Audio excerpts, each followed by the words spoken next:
Assalamualaikum warahmatullahi wabarakatuh. Perkenalkan, nama saya Imelda Leviani dengan NIM 121302049 dari kelas B semester 3 jurusan Hukum Ekonomi Syariah. Di sini saya akan memenuhi ujian tengah semester mata kuliah Politik Hukum Ekonomi Syariah, yang dimana untuk memaparkan materi pertama sampai materi pertemuan terakhir. Baik, untuk pertemuan pertama yaitu membahas terkait kontrak pelajar. Lalu pertemuan kedua yaitu konsep dasar politik hukum. Definisi hukum tersendiri dalam bahasa Belanda, politik hukum dapat didefinisikan sebagai kebijakan penetapan sebuah hukum. Menurut Padmawah Jono, politik hukum digambarkan sebagai harapan atau cita-cita dari sebuah hukum. Jadi, politik hukum itu merupakan aktivitas penetapan sebuah hukum yang di dalamnya dibahas konsep, asas, garis besar, dasar rencana, serta tujuan itu tersendiri. Lalu yang kedua ada ruang lingkupnya, yaitu nilai dan aspirasi, perdebatan, dan nilai perumpamaan nilai-nilai dan aspirasi, yaitu penyelenggara negara yang berwenang merumuskan dan menetapkan politik hukum, peraturan perundang-undangan, faktor-faktor politik hukum, dan pelaksanaan politik hukum itu tersendiri. Lalu yang ketiga ada batasan, di mana berisikan ruang gerak politik hukum suatu negara, politik hukum kekuasaan, dan warga masyarakat, lembaga-lembaga yang berwenang. Lalu pertemuan yang ketiga itu membahas relasi politik dan hukum, di mana hukum dan politik memiliki makna yang berbeda, namun saling berkaitan dan saling membutuhkan. Beberapa ahli berpendapat mengenai relasi politik dan hukum, di antaranya yaitu yang pertama menurut John Austin. Menurut John Austin, hukum tergantung pada siapa yang memberikan perintah mengenai kebijakan hukum. Produk hukum tergantung pada masa kepemimpinan seseorang yang memberikan perintah. Lalu yang kedua menurut Hans Kelsen, di mana pendapatnya berkaitan dengan hukum murni, yang menyatakan bahwa hukum dan politik tidak ada hubungannya. Lalu yang ketiga, Stupenhori, yang menyatakan bahwa sebuah hukum yang rendah tidak boleh bertentangan dengan hukum yang lebih tinggi. Lalu yang terakhir, menurut Daniel Leaf, dia mengatakan bahwa hukum seolah-olah berada di bawah subordinasi politik. Politik memegang penuh kendali tentang hukum. Jadi, produk hukum itu tergantung pada perkembangan ideologi politik sebuah negara. Misalnya nih, suatu negara yang menganut ideologi komunisme, maka produk hukum yang dihasilkan akan sesuai dengan ideologi komunis itu tersendiri.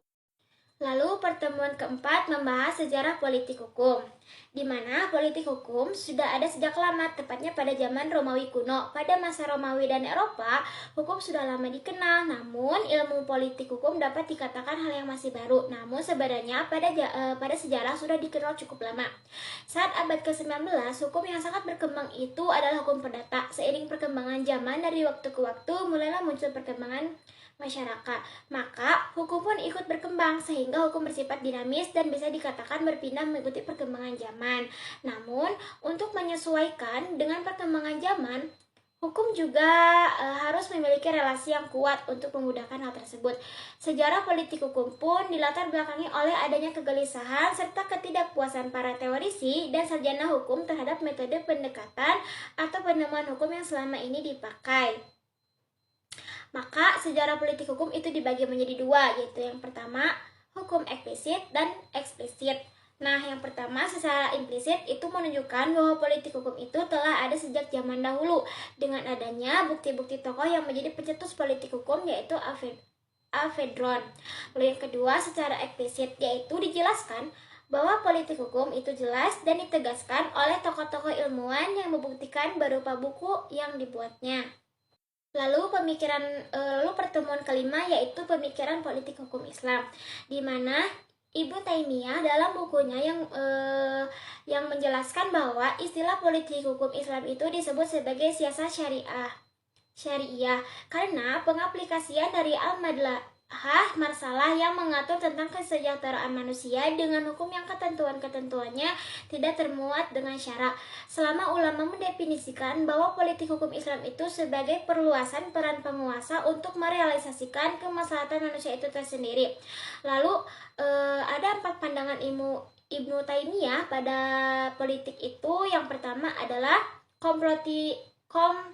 kosmopolitanisme, yaitu yang terpenting dalam pandangan ini konteks kepemimpinan dan kewarganegaraan sangat komplesif dengan memandang manusia sebagai individu yang merdeka terlepas dari agama, ideologi, asal negara, dan ikatan-ikatan tradisional lainnya. Lalu yang kedua adalah doktrin kekhalifahan, di mana kepemimpinan berdasarkan syariah. Inilah yang merupakan konsep politik yang ia tawarkan sebagai usaha memberi solusi atau kondisi politik yang dihadapinya. Lalu yang ketiga ada institusi negara. Suatu negara yang baik maka akan menciptakan hukum yang baik. Lalu yang selanjutnya adalah kepemimpinan. Kaum muslimin dalam hidup sosial perlu ada pemimpin dan diorientasikan pada stabilitas. Lalu terdapat juga prinsip hukum Islam, di mana berisikan tauhid. Hukum harus merujuk pada pembuat hukum, pemberi hukum, atau pemberi ketetapan tersebut. Lalu yang kedua adalah keadilan. Aspek kebijaksanaan dalam penetapan hukum itu harus adil. Lalu yang ketiga ada amar makruf nahi munkar, di mana didekati kebaikan dan jauh dari kejelekan. Lalu yang selanjutnya ada kebebasan atau kemerdekaan. Prinsip hukum harus menjamin kebebasan dan kemerdekaan tanpa adanya diskriminasi. Lalu yang selanjutnya ada persamaan egaliter. Yang selanjutnya juga ada ataun, dan yang terakhir adalah toleransi.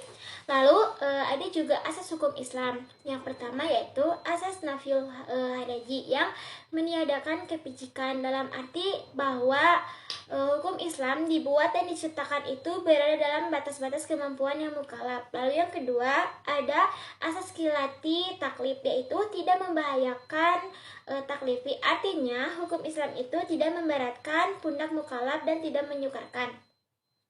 Lalu yang selanjutnya ada asas tadarus yang bertahap atau gradual, di mana pembinaan hukum Islam beralan setiap tahap demi tahap disesuaikan dengan tahapan perkembangan manusia. Lalu ada asas kemaslihatan manusia, di mana hukum Islam seiring dengan mereduksi suatu yang ada di lingkungannya. Lalu yang selanjutnya ada asas keadilan, bermakna hukum Islam sama keadaannya, tidak melebihi bagi yang satu terhadap yang lainnya.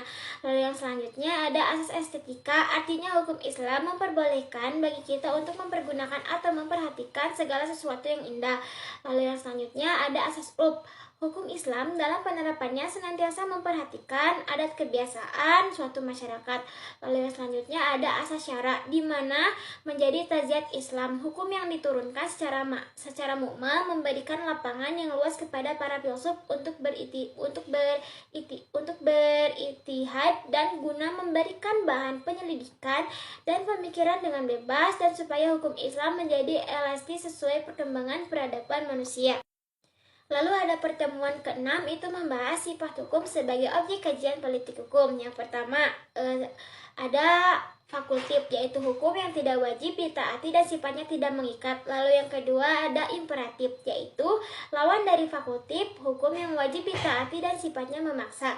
Lalu yang ketiga ada represif, yaitu hukum yang tegas demi terciptanya ketertiban umum.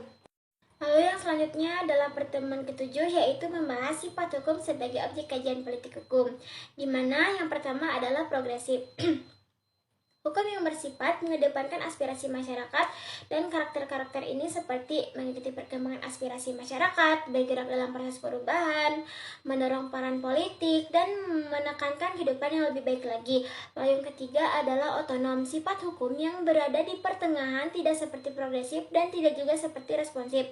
Karakter dari sifat ini yaitu dibuat teliti dengan ikatan yang penuh, lalu diskresi dibatasi, dan partisipasi masih dibatasi produsen dan produsen yang lebih mapan. Lalu yang selanjutnya ada responsif, di mana sifat hukum yang lebih menyerupai sifat hukum progresif, karena sesuai dengan istilahnya responsif yaitu menanggapi. Maka sifat hukum ini bersifat sebagai fasilitator aspirasi masyarakat, seperti di bawah asas hukum dan kebijakan, lalu mewujudkan keadilan yang substansif dan diskresi yang diperluas. Baik, sekian pemaparan materi pertama sampai materi ke-7. Mohon maaf bila banyak kesalahan kata. Wassalamualaikum warahmatullahi wabarakatuh.